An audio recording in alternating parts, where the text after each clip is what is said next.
Hi అండి, welcome to Preethi channel. ఎలా ఉన్నారు? ఈరోజు నేను మీకోసం చూపించబోయే రెసిపీ అల్లం పచ్చడి అండి. మనకి బళ్ళ మీద టిఫిన్స్ వేసే వాళ్ళు చేస్తారు కదా, రెస్టారెంట్ స్టైల్స్లోను. అల్లం పచ్చడి, గ్రీన్ పచ్చడి అంటాము. చాలా టేస్టీగా ఉంటుంది కదా. ఆ రెసిపీని మనం ఇంట్లోనే చేసుకుందాం. ఇంకెందుకు ఆలస్యం, వీడియో లాస్ట్ వరకు స్కిప్ చేయకుండా చూడండి. స్టవ్ మీద కడాయిలో కొంచెం ఆయిల్ వేసుకొని ఫ్రైకి సరిపడా అల్లం ముక్కల్ని ఏ బౌల్లో అయితే తీసుకుంటారో ఆ బౌల్ కొలత ప్రకారం వేసుకోవాలి. నేను సగం బౌల్లో సగం అల్లం ముక్కలు తీసుకున్నాను. ఈ అల్లం ముక్కలన్నీ కూడా ఆయిల్లో బాగా డీప్ ఫ్రై చేసుకోవాలి. అంటే రోస్ట్ అవ్వకూడదు, జస్ట్ పచ్చివాసన అంతా పోయే వరకు ఫ్రై చేసుకోవాలి. చూడండి, అల్లం అంతా కూడా కలర్ చేంజ్ అయింది. ఇప్పుడు అల్లం ముక్కలు తీసుకున్న దానికి రెట్టింపు, అంటే ఫుల్గా బౌల్ అంతా పచ్చిమిర్చి ముక్కల్ని తీసుకోవాలి. 1 స్పూను మినపగుళ్ళు, 1 స్పూను జీలకర్ర వేసుకున్నాను. ఇప్పుడు మిశ్రమాలన్నీ కూడా ఫ్రై అయిన తర్వాత కొంచెం కరివేపాకు యాడ్ చేసుకోవచ్చు.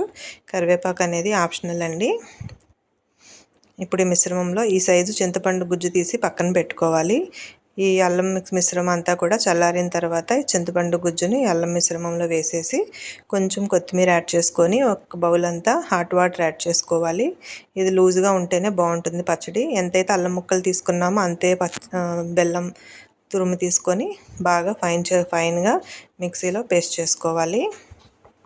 ఇప్పుడు ఈ పచ్చడి మిశ్రమానికి తాలింపు వేసుకునేటప్పుడు 1 స్పూన్ ఆయిల్ వేసుకొని 1 స్పూన్ నెయ్యి వేసుకొని తాలింపు దినుసులు వేసి తాలింపు వేసుకోవాలి. కొంచెం కరివేపాకు, తాలింపు దినుసులు వేసి పచ్చడిలో తాలింపు వేసుకుంటే మనకి పచ్చడి బయట పెడితే ఒక 10 డేస్ వరకు పాడవకుండా ఉంటుందండి. ఫ్రిడ్జ్లో పెట్టుకుంటే ఒక 1 మంత్ వరకు పచ్చడి అప్పటికప్పుడు వేసుకోవచ్చు, బాగుంటుంది. ఈ పచ్చడి ఇడ్లీ చట్నీ, ఇడ్లీ, దోశ, టిఫిన్ ఏ ఐటెం తీసుకున్నా కూడా చాలా బాగుంటుంది. మీకు ఇంకా లూజ్గా కావాలి అంటే కొంచెం హాట్ వాటర్ యాడ్ చేసుకోవాలి. చల్లని వాటర్ వేస్తే కనుక పచ్చడి పాడైపోతుందండి. వేడి నీళ్ళు వేస్తేనే కొంచెం పచ్చడి అనేది బాగుంటుంది, లూజ్గా నిల్వ ఉంటుంది.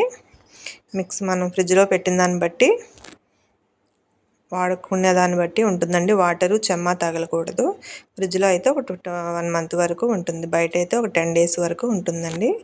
చూసారు కదా, అల్లం పచ్చడి అయితే చాలా సింపుల్గా చేసుకునే విధానం చూపించాను. మీకు ఎలా నచ్చిందో నాకు కామెంట్ చేయండి, వీడియో లైక్ చేయండి. థ్యాంక్ యూ ఫర్ వాచింగ్ అండి. కొత్తగా చూస్తున్న వాళ్ళైతే ప్లీజ్ సబ్స్క్రైబ్ మై ఛానల్.